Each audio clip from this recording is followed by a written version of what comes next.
सौभाग्य उसी को मिलता है जो अपनी मेहनत से अपना भाग्य बनाता है। नमस्ते दोस्तों, मेरा नाम है आरजे कार्तिक। आप देखना शुरू कर चुके हैं लर्निंग सीरीज सीखोगे नहीं तो जीतोगे कैसे। आज मैं उन आदतों की बात करूंगा जो आपको इंसान से कमाल का इंसान बना सकती है। इस दुनिया में बहुत सारे लोगों का कहना है कि उनके आसपास का माहौल ठीक नहीं था, इसलिए उनकी जिंदगी में दुख पर दुख आते चले गए। लेकिन याद रखना, ये डर, ये दुख, ये परेशानियां हम खुद चुन रहे होते हैं, लेकिन हमें तब मालूम नहीं होता, बाद में मालूम चलता है जब ये परेशानियां बहुत ज्यादा मात्रा में आ चुकी होती हैं। आइए बात करते हैं स्टीवन आर कवी की उस बुक की जिसका नाम है 7 habits of highly effective people. और आज के इस छोटे से वीडियो में आपको 7 आदतें बहुत समराइज करके समझाना चाहता हूं। तो आइए शुरू करते हैं पहली आदत से। जब बात आती है प्रभावशाली लोगों की, हाईली इफेक्टिव लोगों की, तो सबसे पहली आदत जो उनकी है वो है प्रोएक्टिव होना। जितने भी कमाल के लोग हैं, जितने भी ऊंचाई पर पहुंचे हुए लोग हैं, उन्होंने अपनी लाइफ में प्रोएक्टिवनेस का साथ नहीं छोड़ा है। 2 तरीके के लोग इस दुनिया में, पहले रिएक्टिव, दूसरे प्रोएक्टिव। अगर आप प्रोएक्टिव बनते हैं तो आप लाइफ में बहुत सारे लोगों से बहुत आगे निकल जाते हैं और आप बाकियों को इन्फ्लुएंस कर रहे होते हैं। प्रोएक्टिव लोग जो होते हैं उनका ये कहना होता है कि मैं ये कर सकता हूँ, मुझसे हो जाएगा, मेरे पास ये ताकत है, मेरे अंदर वो क्षमता है, अगर नहीं तो मैं डेवलप कर लूंगा। रिएक्टिव लोग जो होते हैं वो हमेशा अपने आसपास के माहौल को दोष दे रहे होते हैं कि मैं पढ़ नहीं पाया क्योंकि घर का माहौल ऐसा था, स्कूल बिल्डिंग सही नहीं थी। ऑफिस में पहुंच जाते हैं तो वहां भी वो दोष दे रहे होते हैं कि शायद मेरा बॉस सही नहीं है, कंपनी की पॉलिसी सही नहीं है, ये कंपनी सही नहीं है। प्रोएक्टिव लोग जो होते हैं वो अपने ऊपर फोकस करते हैं, अपनी ताकत को पहचानते हैं और आगे बढ़ते चले जाते हैं। स्टीवन आर कवी 2 बातें कहते हैं, सर्कल ऑफ कंसर्न होता है, सर्कल ऑफ इन्फ्लुएंस होता है। एक चिंता का एरिया होता है, एक प्रभाव का एरिया होता है। जो प्रोएक्टिव लोग होते हैं वो सर्कल ऑफ इन्फ्लुएंस पर फोकस करते हैं कि मैं किन किन चीज़ों को प्रभावित कर सकता हूँ, कैसे मैं अपनी लाइफ में आगे बढ़ सकता हूँ। जो रिएक्टिव लोग होते हैं वो उसी सर्कल ऑफ कंसर्न में हमेशा घूमते रहते हैं कि मेरे साथ ये दिक्कत है, वो दिक्कत है, ये दिक्कत है, वो दिक्कत है। दिक्कतों का पहाड़ बनाते जाते हैं, समस्याओं को बड़ी करते जाते हैं, समाधान की तरफ सोचते नहीं है। इसलिए लाइफ में हमेशा प्रोएक्टिव बनिए। दूसरी हैबिट जो कि हाईली इफेक्टिव लोगों की होती है, begin with the and in mind. वो हमेशा अंत को लेकर के सबसे पहले सोचना शुरू करते हैं, वो रिजल्ट को सबसे पहले माइंड में लाते हैं, फिर कोई भी काम करना शुरू करते हैं।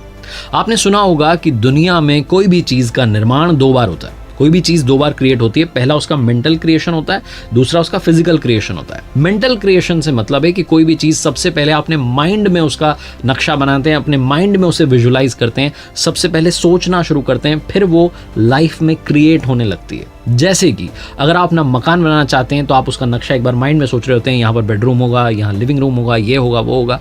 उसके बाद वो फिजिकली क्रिएट होने लगता है। सेम चीज आपकी लाइफ के हर एक्शन पर डिपेंड करती है। आप कहीं स्टेज पर जा रहे हैं स्पीच देने के लिए, तो वो सारा जो लम्हा है आपके माइंड में आप विजुलाइज करने लगते हैं। अगर आपकी ये हैबिट है तो बहुत अच्छी हैबिट है, इसको और स्ट्रॉन्ग कीजिए। महेंद्र सिंह धोनी हर मैच से पहले उस मैच को विजुलाइज करते हैं, सोचते हैं, समझते हैं कि होने क्या वाला है, और फिर जब मैदान पर जाते हैं तो वो जो सोचा हुआ था उसे इंप्लीमेंट करने लगते हैं। तो बस यही बात आपको इस दूसरी आदत में ध्यान रखनी है। तीसरी हैबिट कहती है पुट फर्स्ट थिंग्स फर्स्ट, यानी कि जो चीज नंबर 1 पर होनी चाहिए उसे सबसे पहले नंबर 1 पर रखना शुरू कीजिए। प्रायोरिटाइज कीजिए अपनी लाइफ को, अपने जीवन में प्राथमिकताएं तय करना शुरू कीजिए। शुरू की जो 2 हैबिट्स हैं उनमें पहली हैबिट कहती है कि आप प्रोएक्टिव बनिए, जो कि आपकी अपनी चॉइस है।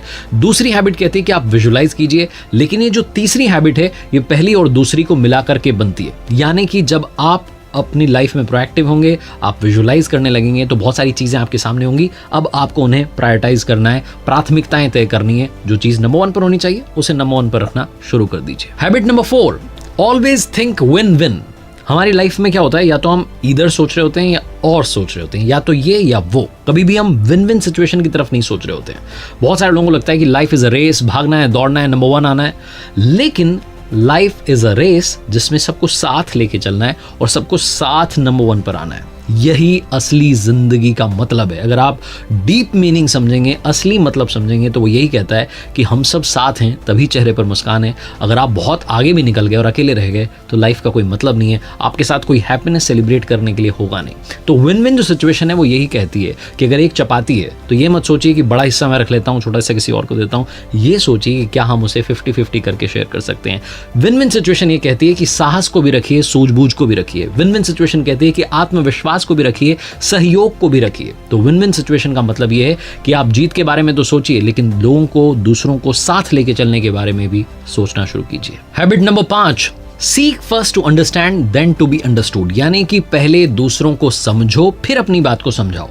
हमें बचपन से ट्रेनिंग मिली होती है, क्या बोलना है, कहाँ बोलना है, कैसे बोलना है, बहुत सारी ट्रेनिंग हमें मिलती है, लेकिन कब सुनना है, कैसे सुनना है, कहाँ सुनना है, ये ट्रेनिंग हमें नहीं मिलती है। Always be a good listener आपने सुना होगा, लेकिन ये लाइफ में कम्युनिकेशन की अगर मैं बात करूं तो उसका पहला रूल होना चाहिए, और होता भी है, लेकिन बहुत कम लोग इसे इम्प्लीमेंट कर पाते हैं। जब सुनने की बात आती है तो हम क्या करते हैं, हम थोड़ी सी बात सुनते हैं और सामने वाले को अपना जवाब दे देते हैं, क्योंकि आजकल की दुनिया टेक्नोलॉजी वाली है, हम तुरंत इंस्टेंट रिप्लाई देना चाहते हैं। तो जब कोई अपनी समस्या हमें बता रहा होता है तो हमें लगता है कि तुरंत रिप्लाई देते हैं, और हम कहते हैं कि ये तो मेरे साथ भी हुआ था और ऐसा हुआ था वैसा हुआ था, हम अपनी लाइफ की स्टोरी से उसको रिलेट करते हैं, तुरंत जवाब चिपका देते हैं। लेकिन समझना यह है कि पहले आप सामने वाले की पूरी बात सुनिए, उसकी समस्या सुनिए, हो सकता है उसके साथ कुछ और किसी और तरीके से घटाओ। वो सारी बात सुनने के बाद में आपको समझ में आएगा कि सिर्फ अपना ही एग्जाम्पल देने से बात नहीं बनेगी, आपको उसकी प्रॉब्लम के गहराई में जाना होगा, उसकी प्रॉब्लम को समझना होगा, उसकी भावनाओं को समझना होगा, क्योंकि इस दुनिया में हर इंसान का सोचने का तरीका, नज़रिया सब कुछ अलग होता है। इसलिए लोगों को पहले भावनात्मक रूप से समझना शुरू कीजिए, उसके बाद उन्हें रिप्लाई देना शुरू कीजिए। इफेक्टिव लोगों की बात करें, प्रभावशाली लोगों की बात करें, तो उनकी सबसे प्यारी हैबिट होती है हैबिट नंबर 6, सिनर्जाइज। वो लोगों के बीच में सिनर्जी बैठाने का काम करते हैं, तालमेल बैठा करके चलते हैं। कई बार आपने सुना होगा कि लोग जो हैं अपने ऑर्डर्स दूसरों पर थोप रहे होते हैं, उन लोगों की लोग पीठ पीछे बुराई कर रहे होते हैं कि ये इंसान तो ऐसा है, बस अपनी बात सुना रहा होता है, अपनी बात मनवा रहा होता है। अगर आप एक अच्छा इंसान बनना चाहते हैं, प्रभावशाली इंसान बनना चाहते हैं, तो आपको लोगों की बातों को समझ करके उनके बीच में तालमेल बैठाना होगा। अगर तालमेल नहीं बैठेगा तो ये जो जीवन की पटरी है, इस पर आपकी गाड़ी अच्छे से नहीं चल पाएगी। तालमेल बैठाने का मतलब है कि अलग अलग तरीके की, अलग अलग मेंटालिटी के जो लोग हैं, उनके विचारों को समझिए, अपने विचार भी उनके साथ शेयर कीजिए, उनकी प्रॉब्लम्स को बहुत डिटेल में एनालाइज कीजिए, और उसके बाद में एक ऐसा सोल्यूशन निकालिए जिस पर सब लोग एक ही पेज पर आ पाएं और साथ आगे बढ़ पाएं। And last but not the least, habit number 7, जो कि बाकी 6 आदतों के लिए बहुत ज्यादा जरूरी है, शार्पन द सॉ। आरी को, कुल्हाड़ी को तेज करना शुरू कीजिए। ये काम जितने भी सक्सेसफुल लोग हैं, इफेक्टिव लोग हैं, वो लाइफ में करते चलते हैं। इस लाइफ में 4 ऐसे पैरामीटर्स हैं जिन पर आपको हमेशा सही रहना है, फिट रहना है, कोशिश करनी है कि आपकी लाइफ में कहीं बैलेंस गड़बड़ ना हो।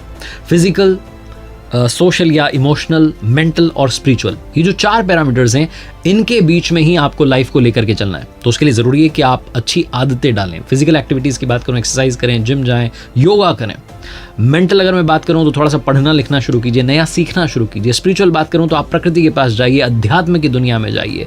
सोशल इमोशनल बात करूं तो आप थोड़ा सा लोगों के बीच में घुलना मिलना शुरू कीजिए, बैठना शुरू कीजिए, बातें करना शुरू कीजिए, लोगों को समझना शुरू कीजिए। ये जो हैबिट नंबर 7 है, अगर आप इसे अपनी लाइफ में शामिल करते हैं तो बाकी की जो 6 आदतें हैं वो बहुत आसानी से आपकी लाइफ में इंप्लीमेंट हो जाएंगी। ये जो हैबिट नंबर 7 है, ये आपकी लाइफ का वो रिफ्रेश का बटन है जिसे दबाने से आप अपनी लाइफ में एक नई एनर्जी के साथ, एक रिजुवनेट फील करते हुए लाइफ में आगे बढ़ते हैं। तो इस बटन को दबाते चलिए और लाइफ में वहां पहुंचिए जहां पहुंचना चाहते हैं। जो सपने आपने देखे हैं, उन सपनों को पूरा करना शुरू कीजिए, क्योंकि जिंदगी ना मिलेगी दोबारा। और आखिरी में वही बात, ऊपर वाले के आशीर्वाद के साथ, अपनी सच्ची मेहनत और अपने परिवार के प्यार के साथ कर दिखाओ कुछ ऐसा कि दुनिया करना चाहे आपके जैसा। याद रखिए, हर सोमवार सुबह 9:30 बजे मेरे साथ देखिए एक नई कहानी, और हर शुक्रवार सुबह 9:30 बजे मेरे साथ देखिए लर्निंग सीरीज का एक नया वीडियो।